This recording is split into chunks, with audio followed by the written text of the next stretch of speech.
নমস্কাৰ, মই ৰঞ্জন চৌধুৰী। আজি অলপ পজিটিভ কথা পাতোঁ দেই, কাৰণ মোক ভিউৱাৰ্ছে কৈ আছে, ছাবস্ক্ৰাইবাৰে কৈ আছে, আপুনি সদায় সমালোচনা কৰি আছে, এইটো একপক্ষীয় হৈছে, বেয়া হৈছে কথাবিলাক। অলপ পজিটিভ কথা পাতোঁ। তাৰপিছত মই বহুত চালি জাৰি চালোঁ যে কথাটোতো ঠিকেই কয়, কাৰণ মইতো এই আপোনাৰ কংগ্ৰেছৰ বিৰোধী পক্ষ থাকিব লাগিব বা চৰকাৰৰ বিপক্ষত থাকিব লাগিব, তেনেকৈতো কোনো কথা নাই। মোৰ নিজস্বতা এটা বিবেক বুলিও কথা আছে। আজি মোৰ বিবেকে মানে কিছু ক'বলৈ কৈ আছে দেই, মই সেইকাৰণে ক'ম।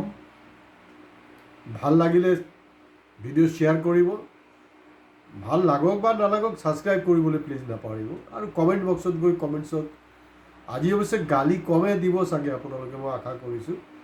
ভাল বুলিয়ে লিখিব, চাওঁচোন বাৰু কি হয়। কথাটো হ'লগৈ এনেকুৱা,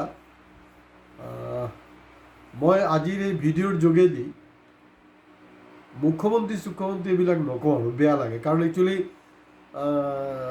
তেখেতে মোতকৈ বয়সত কম দেই, তেওঁ মোতকৈ সৰু বয়সত, পদবী ডাঙৰ হ'ব পাৰে। তো মই চিম্পলি তেখেতক বাৰে প্ৰতি এই যে ডক্টৰ হিমন্ত বিশ্ব শৰ্মা, বহুত দীঘলীয়া হয়তো, হিমন্ত বিশ্ব বুলিয়ে ক'ম। তো গতিকে মুখ্যমন্ত্ৰী বেয়া পাব নালাগে, আৰু যিসকল তেওঁক ভাল পায় তেওঁলোকেও বেয়া পাব নালাগে, কাৰণ বৰ দীঘলীয়া হৈ যায়, আপোনালোকে বৰ দীঘলীয়া ভিডিঅ' চাব নোখোজে। সেইকাৰণে I try to make it short হয়। আৰু মই কোনো কমেডিয়ানৰ নহয়, মই কমেডি কৰিবলৈ চেষ্টা কৰা নাই, মই বাস্তৱ কথাবিলাক অলপ দাঙি ধৰিব বিচাৰি আছোঁ। তো প্ৰথমতে মই ক'ব লাগিব, হয় কমেই আৰু, ক'বলৈ কিবা এটা টান লাগিছে, তথাপিও চাবাছ বুলি ক'ব লাগিব। য়েছ, চাবাছ, চেলুট ডক্টৰ হিমন্ত বিশ্ব শৰ্মা।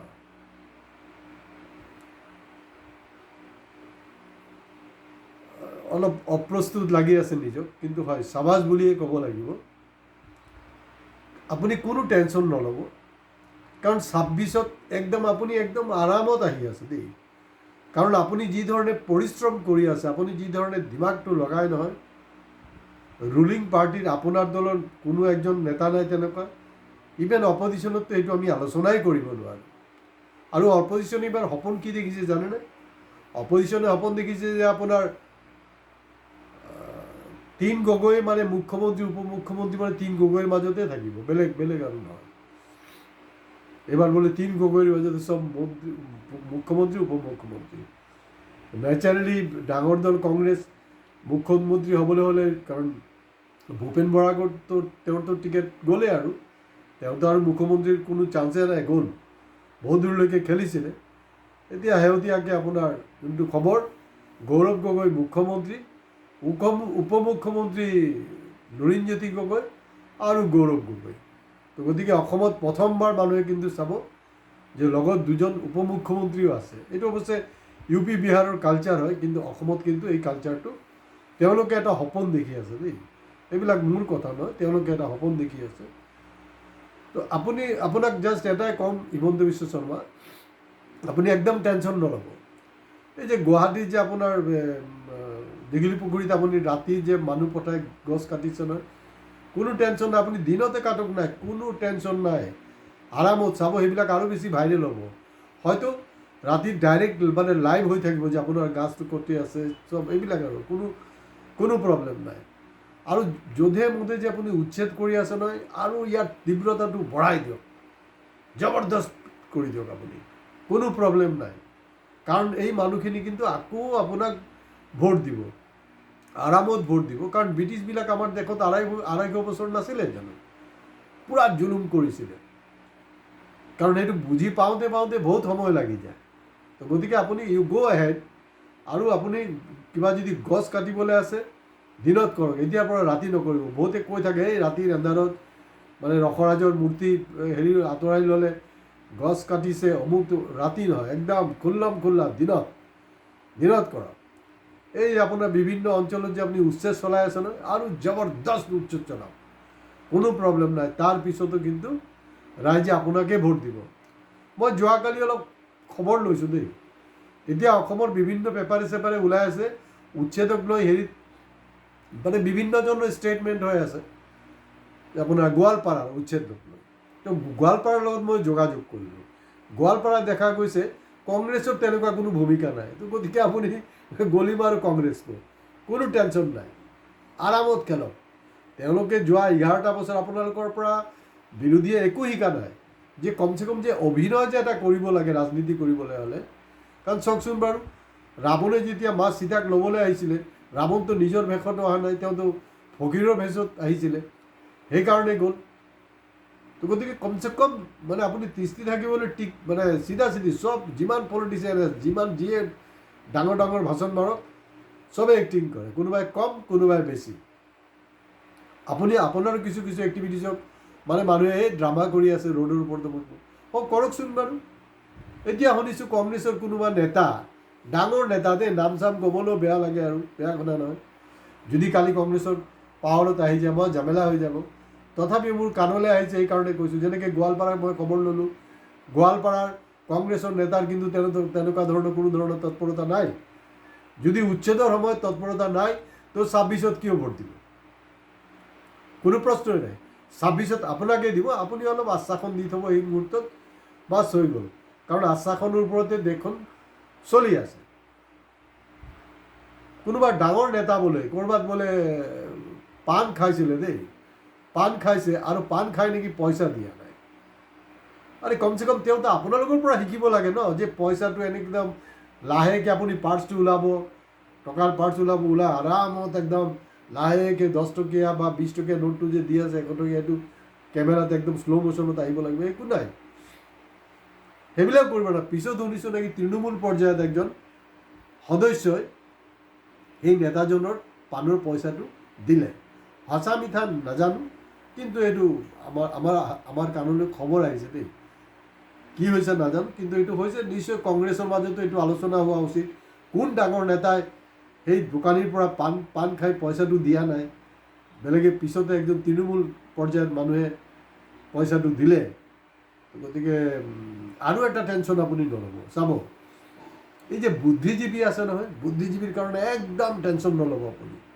বুদ্ধিজীৱী চাওক, বিভিন্ন ঘটনাত তেওঁলোকে প্ৰতিবাদ কৰি আছে, কিবা প্লে কাৰ্ড লৈ খাৰা হৈ যায়, আপোনাৰ কিবা ষ্টেটমেণ্ট দিয়ে, কিবা প্ৰেছ মিট কৰে, কোনো টেনশ্যন নাই। আপুনি বুদ্ধিজীৱীকো পাত্তা নিদিব। অৱশ্যে আপুনি বুদ্ধিজীৱীকতো পাত্তা নিদিয়েই, কাৰণ মানুহবিলাকৰ বুদ্ধি নাইকিয়া হৈ গৈছে। মানুহবিলাকৰ যেতিয়া বুদ্ধিয়ে নাই, তেতিয়াহ'লে বুদ্ধিজীৱীৰ কথা কিয় মানুহে শুনিব কওকচোন? বুদ্ধিজীৱীৰ কথা বুদ্ধিমান মানুহে শুনিব, মানুহৰতো বুদ্ধি নাইকিয়া হৈ গৈছে। গতিকে এই বুদ্ধিজীৱীৰ কথা আপোনাৰ নুশুনে। 2016ত কেলৈ কোৱা নাছিলে জানো কোনোবাই যে আপোনাৰ বিজেপিক ভোট দিব নালাগে বুলি? কি হ'ল? একোডাল নাই হোৱা।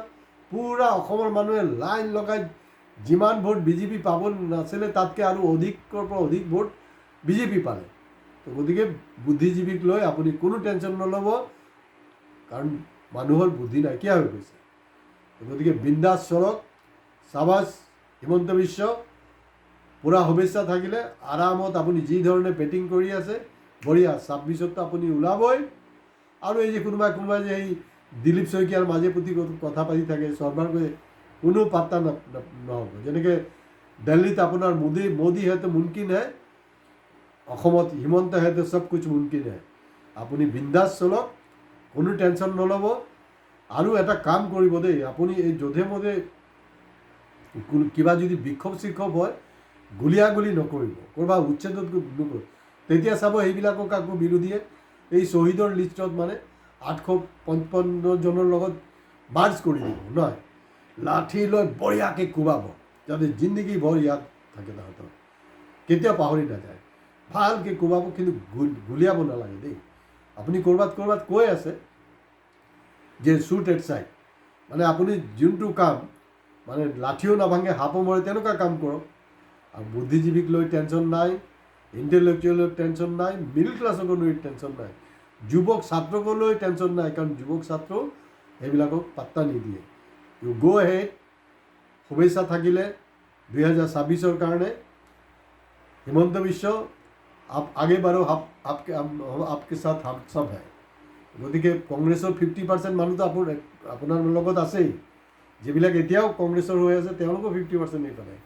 আৰু গৌৰৱ গগৈ ডাঙৰীয়া, তেওঁ আল্টিমেটলি এই কোনো কাম নহ'ব, তেওঁ ঘূৰাই পকাই কিন্তু হেৰি দিল্লীলৈ আকৌ গুচি যাব লাগিব, তেওঁ সাংসদীয় ৰাজনীতি থাকিব, আপুনি ৰাজ্য ৰাজনীতি থাকিব, আৰু স্পেচিয়েল মানে একদম হেৰি হিচাপে ষ্টাৰ কেম্পেইনাৰ হিচাপে কিন্তু আপুনি ভাৰতবৰ্ষৰ বিভিন্ন ৰাজ্যতো আপুনি ৰাজ কৰি থাকিব। গতিকে সাবাস হিমন্ত বিশ্ব শৰ্মা। আজি ইয়াতে শেষ কৰিছোঁ। মই জানো আজি হয়তো বহুতৰ ভিডিঅ' ভাল নালাগিব পাৰে, কিন্তু হয় আমিতো আৰু কাৰো ধাৰ খাই বহা নাই নহয়। মানে মোৰ চকুত লাগিছে এই অবজাৰভেশ্যনবিলাক ক'লোঁ।